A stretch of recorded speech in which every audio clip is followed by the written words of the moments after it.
Hey everyone, welcome to learning Himachal. आज हम PYQ based concept series का 4th लेक्चर करेंगे, जिसमें हम लेयर ऑफ अर्थ एटमॉस्फेयर पढ़ेंगे। तो यहाँ एक प्रीवियस ईयर क्वेश्चन है जहाँ हमारे से पूछा है कि जो एटमॉस्फेयर की लेयर्स होती हैं उसको वर्टिकल ऑर्डर में अरेंज करना है, और यहाँ हमारे पास ऑप्शन दिए हैं।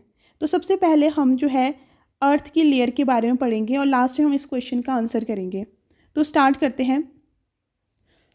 अगर हम पहले बात करें कि अर्थ का जो एटमॉस्फेयर है वहाँ कौन कौन सी गैसेस हैं, किस किस गैस ने कंपोज कर रखा है, तो सबसे पहले तो याद रखना है कि 78% जो है वो नाइट्रोजन है, 21% ऑक्सीजन है, और हमारे पास 1% आ जाएगी अदर गैसेस। फिर है हमारे पास लेयर ऑफ अर्थ। तो देखो, सबसे ये हमारे पास आ जाएगी अर्थ। इसके जो सबसे टॉप पे मतलब फर्स्ट ही लेयर हमारे पास आती है ट्रोपोस्फियर। टॉप से आप याद रख सकते हो ट्रोपोस्फियर। फिर जो सेकंड पे है वो आ जाएगी स्ट्रेटोस्फियर। थर्ड पे हमारे पास आ जाएगी मेसोस्फियर, फिर थर्मोस्फियर, और जो लास्ट में है वो आ जाएगी एक्सोस्फियर। अब इसके बारे में कुछ फैक्ट्स देख लेते हैं। जैसे हमारे पास सबसे पहली जो लेयर थी उसका नाम था ट्रोपोस्फियर। तो एक तो ये याद रखना है कि ये हमारी सबसे अर्थ के सबसे स्टार्टिंग में जो लेयर आती है वो ट्रोपोस्फियर है। सेकंड आ जाता है कि इसकी हाइट कितनी है। तो एवरेज हाइट जो है उसकी 12 किलोमीटर है। फिर टेम्परेचर, तो देखो इसका जो टेम्परेचर है वो हाइट के साथ डिक्रीज करता है। तो ये याद रखना है कि डिक्रीज विथ हाइट। जैसे जैसे हम ऊपर जाएंगे ट्रोपोस्फियर में टेम्परेचर कम होता जाएगा। फिर नेक्स्ट है इसमें ये जो लेयर है वो बहुत डेंस है, मतलब यहाँ पे जो है एटमॉस्फेयर वो डेंस होता है, क्योंकि देखो यहाँ हमारे पास ना अर्थ के ये बिल्कुल स्टार्टिंग में है। तो जो भी हमारी गैसेस हैं, धूल कण जो भी होते हैं वो सारे जो है हमारे यहीं तक पहुँच पाते हैं, इसलिए जो ये डेंस वाला एरिया हो जाएगा। फिर आपको एक लास्ट पॉइंट याद रखना है कि जितने भी वेदर फिनोमिना होते हैं वो सारे जो है इसी लेयर में होते हैं। तो यहाँ याद रखना है कि अर्थ्स वेदर हैपन हेयर। जो भी क्लाउड है, मैक्सिमम क्लाउड सब वो जो है ट्रोपोस्फियर में ही पाए जाते हैं। तो ये हमारा ट्रोपोस्फियर के बारे में हो गया। फिर नेक्स्ट है हमारे पास सेकंड जो लेयर थी स्ट्रेटोस्फियर। सबसे पहले तो इसकी हाइट देख लेते हैं। तो ये आ जाएगी 12 किलोमीटर से लेके 50 किलोमीटर तक। सेकंड पॉइंट है कि इसको जो है ओजोन लेयर भी कहा जाता है, क्योंकि यहाँ पे हमारी ओजोन जो लेयर है वो पाई जाती है।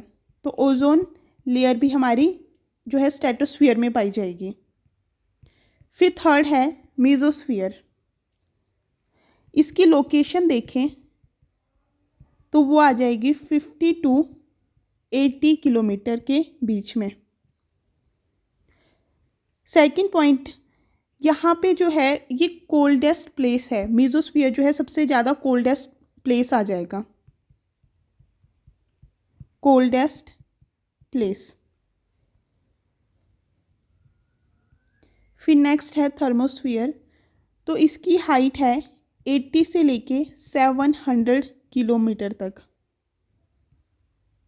फिर सेकंड याद रखना है इसमें, यहाँ पे क्या होता है, जो टेम्परेचर है वो इंक्रीज़ करता है हाइट के साथ।